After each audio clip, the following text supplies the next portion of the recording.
Chers téléspectateurs du micro du Pasteur Bobo, partout où vous êtes, à travers le monde, c'est Bruxelles. C'est pas Bruxelles, c'est Denderle, c'est Belgique, nous sommes à Denderle, non loin de Bruxelles. Nous sommes avec, je peux dire, pasteur, prophétesse, évangéliste, bishop, Tiffany. Elle vient tout droit de Kinshasa. Elle était avec nous ici en Europe. On est venu l'écouter et Toton dit, au CPI, tu dit, waouh, bonjour, homme de Dieu, femme de Dieu. Enfant de Dieu, enfant de Dieu. Vous prophétesse, bishop. Prophétesse, moi je suis évangéliste. Évangéliste. Évangéliste. Bah, tu vas beaucoup. Oui, oui. Nanan. Là, c'est une longue histoire. Hein. Pasteur Moïse Mpiamé, Tachana beaucoup. Moïse Mpiamé. Ambiété. Je lui salue. Non, pasteur Moïse Mpiamé. Ah non, Moïse Mpiamé. Mais oui. Pour passer les mots. Ah. Macabo, ils ont battu la vidéo. En tout cas, pour moi, c'était un plaisir. Moi, je me sentais que tout le monde, comment? Moi, je me sentais que tout le monde. Tout le monde va bâtir ma bonne de la prière. Moi, une femme qui prêche bien comme ça. Devant les hommes, pas à l'aise en tête. À cause de ce radio, vous avez papa langa. Là, c'est un bébé spirituel. Tu vois, vous avez papa langa. Non, la possibilité. Tant à fond les Bibles, oh, Macamongo, Kubi, Nazabon, Nazoka. Quand tu es aux Macamongo, les hommes m'ont dit, où ils ont dit. Macamongo, les hommes m'ont dit. Aux hommes, Nazon la Bible. Nos unes, au collier, où tu as pu. Non, nous avons poussé parcours là, où tu es.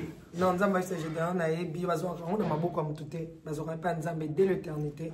Dans le bango, le comme ça, Nzambe zalate. Nzambe est déjà né dans Tine la mabélé. Alors ça là-bas, ça là-bas, ça là-bas. Donc, je t'ai connu avant que tu sois conçu. Dans la fois, tu vas mon le côté, Nzambe déjà mon éternité. Mon tei, mon yembi, mon salib émission. Donc, le comme ça, Nzambe était comme ça, pasteur Bobo, mais comme ça, Nzambe était. Donc, outil pena musika, toute ma vie, c'est vraiment le Seigneur. J'ai passé ma jeunesse dans ma Nzambe, donc banda pour moi na catholique, ya mo bateli, ya mo kengeli, titi, na âge à 12 ans dans l'automne na matéa, na kutana na servant de Dieu, na ben non kutu Nzambe té église de réveil catholique, ya famille, donc na kutana na maman Jamel Bambou à Sakolaki que je serai parmi ceux de femmes oyo baro évangéliser internationalement un peu aux évangélistes. Et aujourd'hui, je vais faire Nzambe soka le bidon. Muta sakole langa pour la première fois dans le Nzambe na évangile et à moi la moitié. Donc ça la mipé d'être reconfirmé que les sakoli et c'est un cas tant comme la tango dango et la tinjoto. Donc c'est un peu ça longue histoire pasteur. Longue histoire mais on répond au tribunal. Nazana yo bali ko tabsa mo krimomba na ki bala basi to yebe bino to pesi bino mbote pasteur la biso boza makasi na mabonde bino ko to monde la to ni marabino bobonde la danser boliki mi bali wa to ni marabino ba jeune prière ba retraite boza ka makasi ko emba pe bala basi bil ba mo emba ko to emba to bunda la bino biso to ba jamais ka yo mo bile boza ba sœur dada mo biso la bino jarma bitu bezala ka ba moise bié ba nani ko to ba no mbongo to bunda la bino.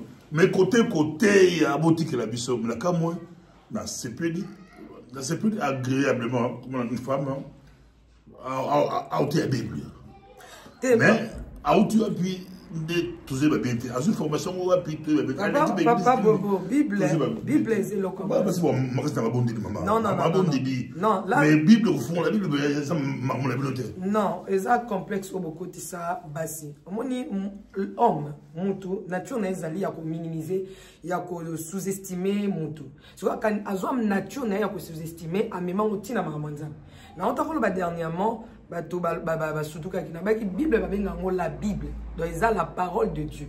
Donc là, ils ont la féminin. Et là, ils ont la moitié. Tu vas bien la Bible, tu vas bien la Bible. Quand César et moi aussi. Parce que la Bible, c'est une lettre. C'est la lettre dont le pou a écrit pour sa femme. Donc, il faut interpréter la Bible. D'ailleurs, Apocalypse exceptionnel. Qu'il y a une écriture, ils ont mon péné. Il y en a un mobile. Sur cette écriture, ils ont mon péné. Moi, c'est faut tomber dans mon bal nae atangi. Mutu fa ko. Ya mona lorsque le Seigneur a créé Adam et Ève.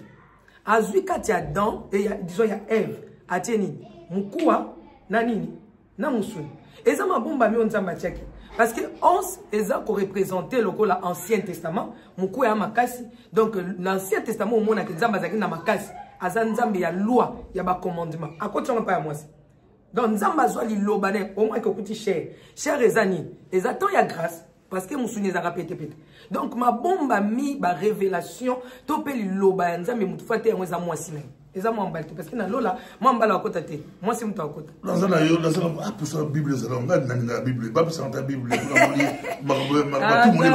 va dire pas pour ça ta bible pas pour ça ta bible président vous allez bien ah on a na bible mingi na bible bolo ba te ko poza aza sœur de la bible attends bible to ça toujours bible na salle de émission la pasteur a mis sur la voiture to mis la mission il a mis Jean et nous acte 20 29. Ah, monsieur, la Bible, d'accord, l'Apocalypse, d'accord, l'Apocalypse, l'Apocalypse, il y a un monté, il y a un monté, il y a un monté, l'Apocalypse 17, pour la petite maçon là-bas, là-bas, si. Mais ça la Bible, pardon. L'Apocalypse 17, dans le Congo. Même téléphone, s'il vous plaît. Attends, le téléphone, vous direz bien, Bible, Apocalypse, d'abord, vous fumez dans le bouton, tout ça, là, dans un avant, après, je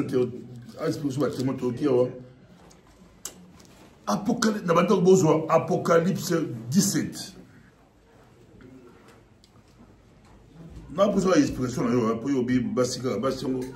Puis un des 7 anges qui tenait les 7 coupes vint me parler et dit, viens, je te montrerai le jugement de la grande prostituée qui est assise, qui est 17,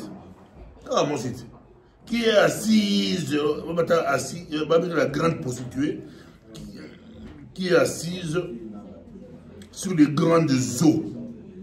C'est avec elle que les rois de la terre se sont livrés à l'impudicité. Oui, oui. Et c'est du vin de son impudicité que les habitants de la terre se sont enivrés. Et il me transporta en esprit dans un désert. Et je vis une femme assise sur... Merci beaucoup. J'ai vu une femme, j'ai vu une femme assise sur une bête écarlate. Plein de noms de blasphème, ayant cette tête et 10 corps.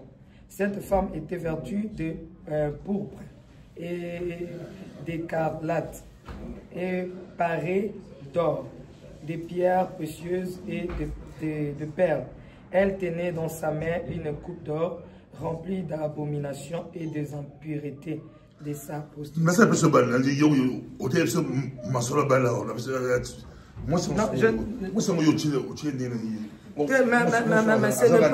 Écoutez. Non, vous savez, Bible lorsque Dieu parle de la femme, il y a deux sortes de la femme. Nous avons, au moment dans l'Ancien Testament, nous avons être humain. C'est Adam qui va dire que ça c'est une femme. Il y a une femme pour Adam, il y a aussi une femme qui est l'épouse pour Christ. Vous comprenez un peu? C'est cette femme, lorsque une femme, excusez-moi, lorsque moi si au Ezali, moi si il y a Adam, ils ont représenté, c'est une femme au Azaponamoki. C'est cette femme-là, Oyo, Apocalypse et Zoloba. Oh, mon Seigneur. Ok, moi bien. Femme épouse. Toi, on a épouse, il y a Christ. Il y a femme épouse qui? Je ne sais pas comment tu as formulé ta question. Femme épouse, mais lorsque nous parlons de l'épouse du Christ, c'est le corps du Christ. C'est l'épouse que Jésus-Christ est venu sauver. C'est l'église. Et l'autre, la femme, là, oh, Babylone. La suite de Babylone, moi, si on est écarlate, afin d'aller sur une bête. Afin d'aller sur une bête. Moi, ça, mais c'est le monde. C'est tout ce qui est dans le monde. Parce que, qu'il est à Quito. Quand bien même que le monde, le monde, c'est au féminin. Mais les choses qui sont dans le monde, il y a un monde caché parce que ça est caché, moi si nasimanayo. Tout ce qui est dans ce monde. Comment il y a un monde? Comment il y a un monde au bandit que moi si c'est la terre. Je parle de la terre. Je parle de la terre. La Bible me dit dans Genèse, Dieu a trouvé qu'il y avait, la terre était informe. La femme là que la Bible a parlé, c'est la terre. C'est tout ce qui Babylone la grande. Babylone. La grande prostituée. Ah oui, oui. Il y a des gens qui disent que Babylone la grande, c'est l'église catholique. Moi, je ne suis pas là. Moi, je ne suis pas là. Parce que Batumso Babini, ça. Service César. Ah, bah, ok, peut-être. Pour lui, débat biblique, on va les dire, mais ma sœur, Bazoula, je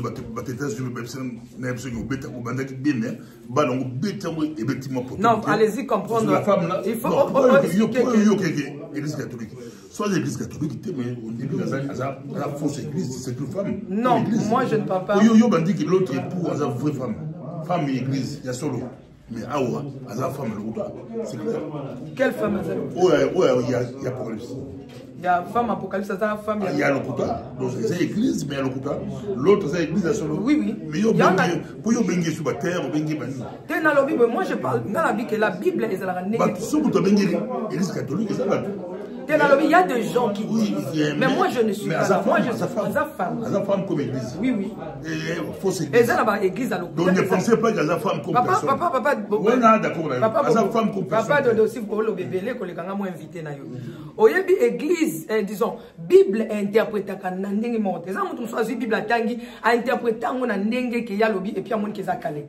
Interprétation à Bible ngaba no kenelo na ndenge musuna formulelo zone mususu. Mais yo lokolo yebi déjà depuis botamo yebi ka ke vexé o il faut que ne ka fausse église na bonne église. On ngana non ngana zo me ma yo bandi bien mais bali na no beton. Na bandi ma yo bandi bali bien on dribble bien mais si on dribble ok on bien mais après on beton koto. Te omoni biso batu batei hein. Surtout bino ba pasteur ya non ba mona que déjà asimbi biki na ye azo zelo loba après lobi que o lobi boité ezala ki monter. Oh ce n'est pas ça. Pensons Nzamba Pesio c'est bien. Eza révélation Nzamba Pesio. Mais il y a aussi une autre révélation parce que parfois une chose à la bénéfique pour nous. Fallait que la personne makambo. Mon père singa makamte. Après ba yote mais la biso ba lobi eza sale faut et au senga événement mo ko zala totika. Avant tout non, c'est plus de la témoignage d'ailleurs. On les a dit tout le monde d'ailleurs. Mais ok, là, bien. On a simbi au capot yomoko, ok, là, on a femme église. Bon, on a mis ça l'autre femme, on a mis ce monde. On a mis ça la terre. Et tout ce qui cadre la terre, on a ce bomba mina c'est à moki. Et ça fait moi aussi. Et ça fait moi aussi. Ma belle oyo, et ça fait moi aussi. Et bombi makamwe belle oyo, batuba, obi kesa batuba boyo, pesa moté mais pas à Yesu, ma si waza mobile, à cause de makamoki. Oui, mais la grande prostituée, c'est pas ça. La zone de certainement, nous avons de bonnes églises. La grande prostituée a la femme, a la raison. Ma femme, moi, a l'église, c'est vrai. Mais elle a fausse église. Il y a de l'Église catholique, non la vie catholique. Tengana lobby, tengana lobby, catholique. Mais au constipé, peut-être tu peux mettre la vérité. Toujours parce que dans le témoignage d'ailleurs, moi, on sait que c'est moi. C'est pas moi, c'est Christ qui est la résurrection. Vous êtes à l'église, Babengio? Non, j'étais à l'église, on a venu à l'église, on a préparé culte ce dimanche. Et du coup, ils ont bloqué sur ça la caméra. Bisso bateau, banana bateau. Vous êtes pasteur principal de l'église? Oui, oui, pasteur principal de l'église. Bon, Papa Zalani. Pardon? Papa Zalani. Non, tu le bas. Non, papa était. Non, non, non. Pasteur Benjamin, papa était. Papa n'a été. Bon, yo, aucun église. Babengio, Babengio, aucun déco. Babengi ngai, toujours préparé qu'il samedi, dimanche, na tongo culte à partir de 23h, on a appelé Koti. Yaka Mbangu, parce que ça ne va pas. Quand tu as ma question, on pose ma question. D'abord, vous posez ma question, pour ça, à la maman, à la moi là, ma vie, papa qui m'a. Papa qui n'a pas de divorce là. Non, moi je ne pas dire ça. Voilà les aïeux, on ah, Magamboyo. Ngai na lobby ya moté yo za komplika, moté compliqué. Même bato balandi biso batika lo katenga na lobby makambo yo lobby wana. Wana eza yo muto lobby en pasteur Bobo. Ya on se conseille l'émission faut za na 4 émissions. D'habitude. D'abord du fait qu'on lingo ramasenga par na ramasser te yo beaucoup to. Et on bozwa nyonso yanga mokoso na mbala. Non, mais on veut dire que moi na langa akufi. Moi na langa te na lobby moi na église. Ah, c'est pas. Au Bourg-Ici, Maman Dada, au la confusion. Toi, tu as dit témoignage. Et ça, moi, dans l'église. Nani vous a monté. Maintenant, vous êtes là, au Tébiso, en tout cas, la majorité va capter que moi, non, non, moi, même bandi, il faut que je monique ça. On va bandi ma carte. Bandi ma carte, il va être témoignage. Alors, moi, il y a l'église. Un enfant à l'église, n'a pas fait, va bien pasteur. Non, Koufa qui n'ont été, disons, Bengi, Yaka, ça ne va pas. Na commis sur place. Oui, oui, na mis nanga. Je regardais, j'ai dit, mais j'étais à parler qu'avec elle, ça fait 3 jours, mais qu'est-ce qui se passe? Et je vis qu'il y avait des gens qui priaient, et du coup, mon ami qui a gagné des témoins, a gagné à l'objet, Bayo Zouanga, ou à Bendi Pemapa. Et si, tu as un Sambila, tu as un Mamorolese. Le monde en Aza. Koli. Azaki déjà mukolo, ezate moi mukolo oyo bakiko selika. Azaki déjà mukolo. Attends, aux ambassades là c'est quoi déjà mukolo? Azaki déjà mukolo, c'est le conseil amical aminte.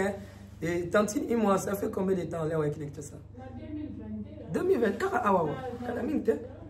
C'est une grande dame, c'est ma fille, je la salue d'ailleurs. N'importe où Ramingi. Oui oui, nayaka zonga. Ba campagne aussi déjà. Non, bah zobing ça à l'église, je prêche et puis c'est fini. La Belgique, la thé en France, la thé en province, notre thé en Hollande, qu'on a un des semaines qu'on a thé en Belgique. Après, aux Zongan, aux Allemands. Nous avons un mois de mai. Le mois de mai aux Allemands. Ah, aux Allemands, 10 mai aux Allemands. Le pasteur, Baté, vous avez là, sur la possibilité, il y a moins si. Depuis, ça ne peut pas passer par mon territoire, on dit comment. Parce qu'il va comprendre. On a donné Paris la convention, j'ai vu des femmes, toutes les dames. Maman Dada aussi, tu n'as pas JC, tu es là en France, à Paris, la campagne, j'ai vu aussi des femmes qui prêchent bien. Dans le Cameroun, dans le Bango, il faut battre à bien non, il faut battre à bien Zabassi. Parce que ça est loco, l'être au mobile, il y a les balles, il y a Komeli, moi, si na église. C'est ça. Plutôt c'est pour la Bible, parce que la Bible, plutôt la Bible, plutôt expliquer la Bible. Bon, Dieu a fait beaucoup de choses. Quel conseil on peut savoir là-bas pour attendre la Bible? Parce que de plus en plus de femmes vont attendre la Bible, vont expliquer la Bible. Parce que l'habitant, le couple, ça passe par des femmes. À cause de la Bible, là-bas, c'est pas si nous avons le yengue, va faire dérouter. Quel conseil on peut savoir des femmes qui vous regardent? Bon, je dirais tout simplement, c'est pas tant que la Bible était. Mais bah méditer la Bible. Parce que quand on a l'écriture et mais c'est l'esprit qui vivifie.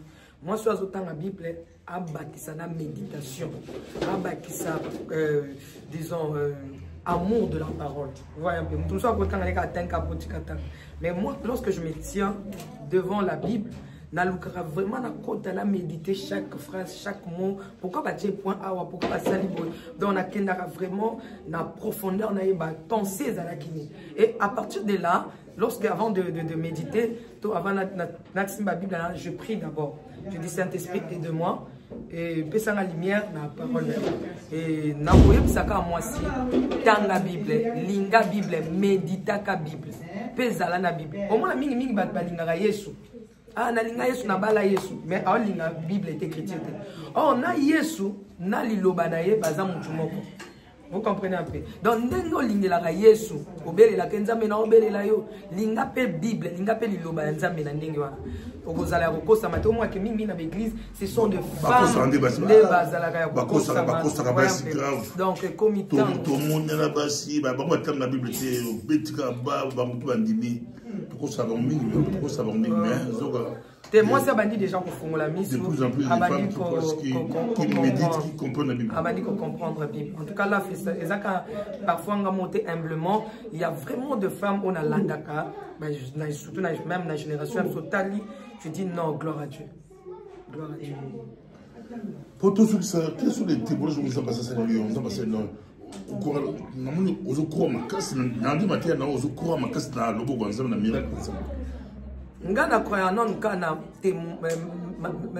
loto moté ponza ba pesinga baba bobonga sela nzambo batia ngate ina sela nzambo ngana mona na chambre. Je vis Jésus dans ma chambre. Jésus. Oui. De Nazareth. Oui. Na gêna pendant une année. Nalala na mapele. Et pendant une année, je vis Jésus dans ma chambre à la lumière. Et bêta dans la chambre. C'était tellement beau. Et je voulais toucher la lumière en question. Il me regardait, non, il soit kitoko. Nzambaza kitoko. Na beauté à qui montre beauté, mais elengi à cause de la naï.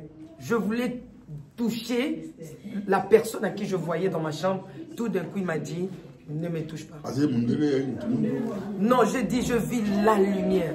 Et na katia lumière, na kokoromona, ezaki, et ça les décorations n'étaient longues. Mais c'était vraiment la lumière. Je ne peux pas dire que azaki mutumunduto mutonal. C'était comme ça. Ezaki vraiment, azana katia lumière, mon koso bêta ma et moi je voulais à tout prix na toucher lumière. Et il m'a dit non. Quel message aux allons pour la poto de l'eau, pour la poto de l'eau? Évangile la poto, quel est le message pour la poto? Bate Aka Yesu na solo, Jésus revient bientôt. Message on a na c'est ça aussi le message que on va prédicateur Bate à solo. Bo bandimi. Bandimi bakende na bisika oyo ba moni Yesu. Merci la solution. Alors oui, on va compliquer sur Abigé. Bate la bossolo pour le couteau de Gébélé. Voilà, c'est lui. Et bandimi beaucoup n'a pas s'entendre. Beaucoup de bikindra qui. Amen. Assure.